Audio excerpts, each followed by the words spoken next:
Alright guys, I'm here with a bit of information for Dragon Ball Legends. Now, honestly, I am getting on this a bit too late, but to be fair, I actually haven't been feeling too well throughout the past few days. I'm starting to feel a bit better now, and I'd much rather get this video out now than never.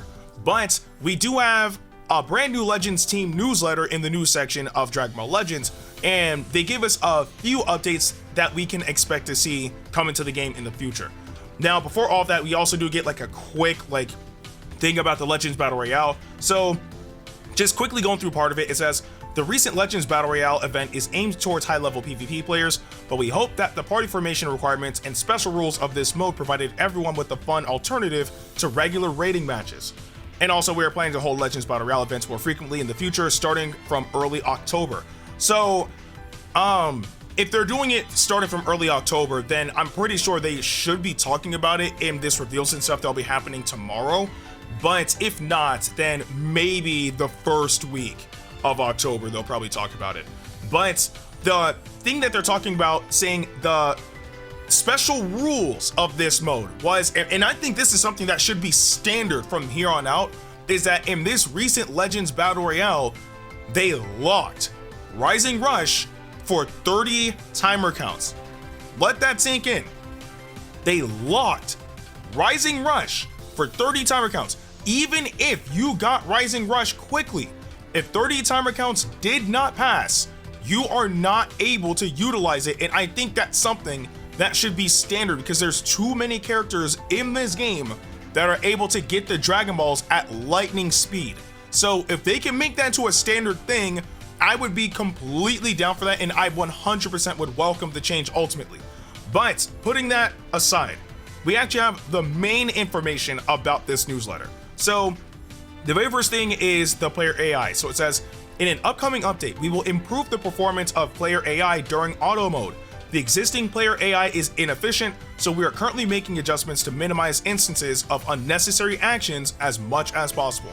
I have said this for the longest time, and you can go back to a lot of my PvE videos and see where I've said this, right?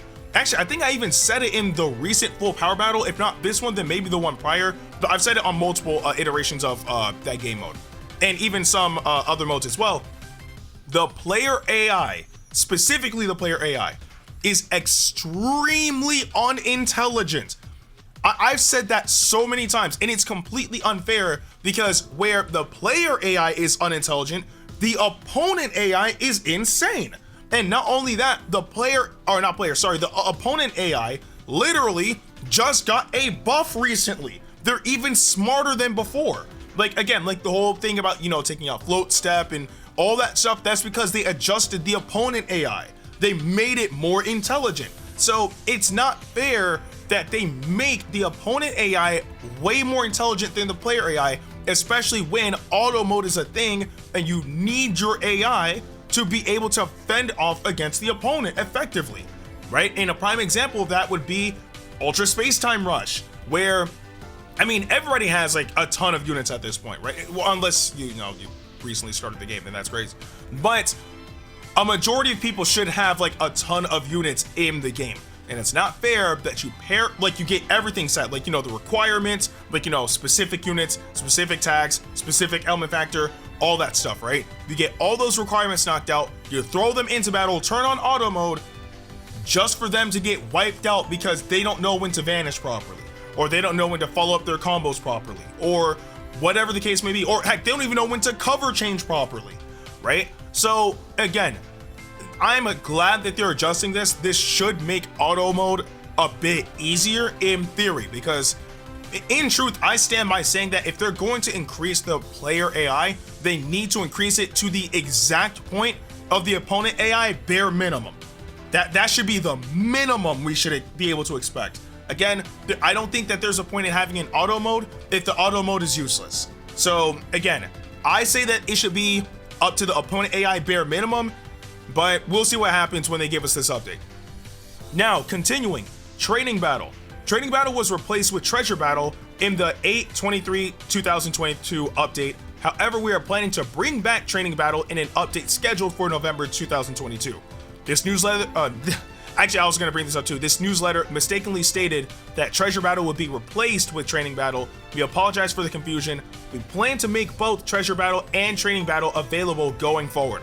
So I did actually see the news section before they took it down and made that correction to the Training Battle section, because they did say that they were going to actually, I think they said revert Treasure Battle back to Training Battle, but that was a mistake. So just want to clear the air.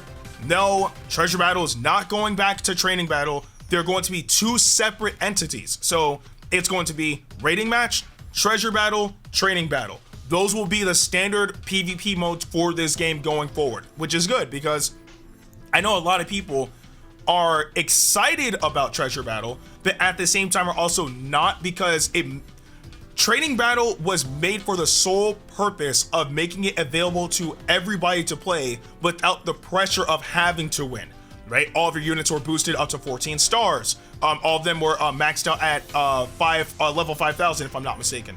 And they're practically PvP ready, if you will. And you could go crazy and you could lose and it wouldn't matter because you wouldn't lose any points. But in Treasure Battle, like they have like all the things that, like the challenges that you have to knock out to try to get like extra rewards and all that stuff, which is good. And also there is the added benefit of being able to earn a bit of points for Rating Match in Treasure Battle, which is also cool, but it makes it sweatier to deal with than Training Battle. So again, knowing that they're actually separating those two and are going to bring back Training Battle is nice. I actually really do like that. So again, if you're like casual, you'll have Training Battle. If you're, I'll say semi-casual, semi-competitive, you have Treasure Battle. And then if you're competitive, you have Rating Match. So there's that. Now, for the one that actually has my attention the most, and this one is actually very interesting, and there's a lot of things we can speculate with this, but Hyperdimensional Co-op is getting an overhaul and an update scheduled for November 2022. 2 characters will be able to be deployed as battle members. Changes to the mechanics used when Rising Rush is activated, plus many more changes to make co-op more enjoyable are in the works. And then they continue to say that's it for all the information. So this is actually very interesting. Now, you guys know me. At one point, actually, I mean, pretty much when it first released, co-op was actually my favorite mode in the game. I absolutely enjoyed playing it.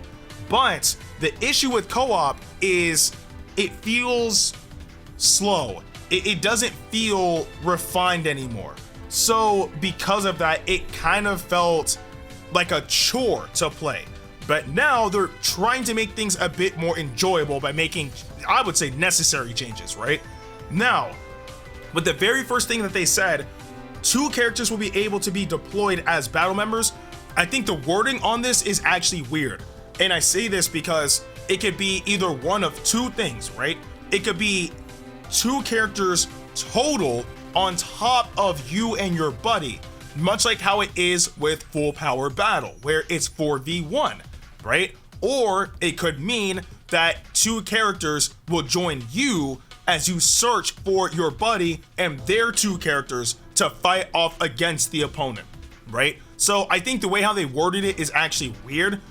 Again, we'll find out in due time, but I will say that both options are still kind of nice, because one, that, I mean, I could only assume that that would mean that they're going to make the raid bosses a bit more difficult, but also if we're going to need to get more people to fight in co-op, then, and it's not like, you know, like different people, so I'm pretty sure it means like 2 extra characters being AI, but if we need extra units for co-op now, does that mean that we might actually get an overhaul to who we can actually fight as well? I mean, think about it. A lot of these bosses have been difficult, right? I mean, some have been pretty easy, but there are some that have been crazy difficult, right?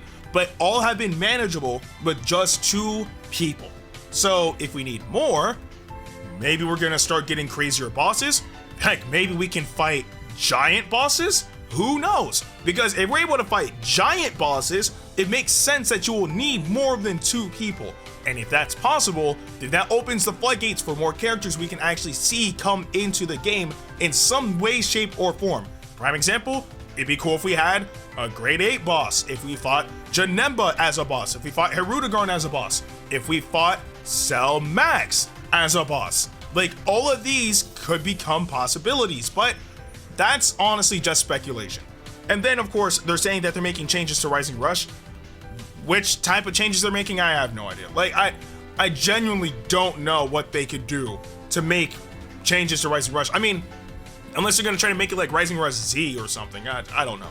Like, that's something we absolutely have to wait and see before we can actually like have a solid opinion on it. But again, a lot of these changes are going to be coming in November, so I don't expect them to actually go into any details concerning this portion anyway in the reveals and stuff that's happening tomorrow. But at the very least, it is nice to know that they're finally doing something with co-op. And also, seeing that they're giving us updates about, like, you know, like these modes and all that stuff, it still makes me wonder what happened with GVG, because I'm pretty sure, actually a lot of you guys probably forgot, but this game was supposed to have guild versus guild, and for whatever reason, that mode has been in the Shadow Realm since they've mentioned it. So maybe they scrapped it, maybe they're still working on it, I don't know. I'm gonna be honest with you, I'm not even excited for it anymore, because it's been like, what, I think like a year and a half or almost 2 years since they've even mentioned that mode. So, but I mean, things are, you know, obviously subject to change, and maybe they did scrap it, who knows, but it is what it is. Either way though, I am still excited for some of these changes that'll be coming into the game. Again, training battle coming back is great, the player AI getting an update is fantastic, and the 2 characters being added to co-op for you to utilize is also going to be really awesome. But I do want to know what you guys think about all of this information in the comment section below. But with that being said, I'm Ndukauba, like, share, and subscribe, and I'll see you guys in the next video.